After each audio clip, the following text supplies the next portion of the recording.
লেনা recipes channel থেকে স্বাগতম।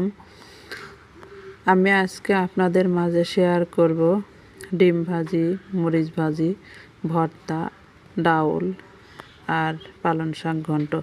আমি এখন ডিমটা ভেজে নিতেছি।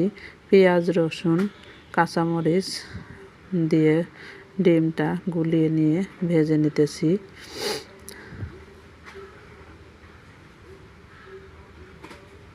ডিমটা আমার ভাজা হয়ে গেছে।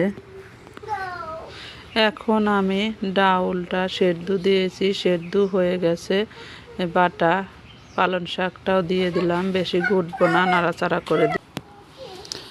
এখন নামিয়ে নিয়ে বাগার দেওয়ার জন্য পেঁয়াজ কুচি আর রসুন কুচি দিয়ে ভেজে নেব, ভালো করে লাল লাল করে ভেজে নিব।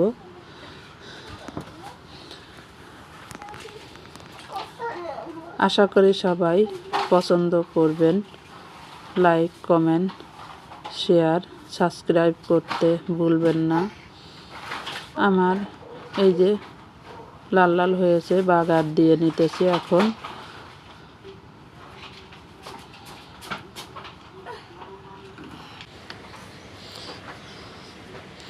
এখন আমি নামিয়ে নিব। নামিয়ে নিয়েছি সব কিছু। এই যে দেখা হবে আবার পরবর্তী ভিডিওতে।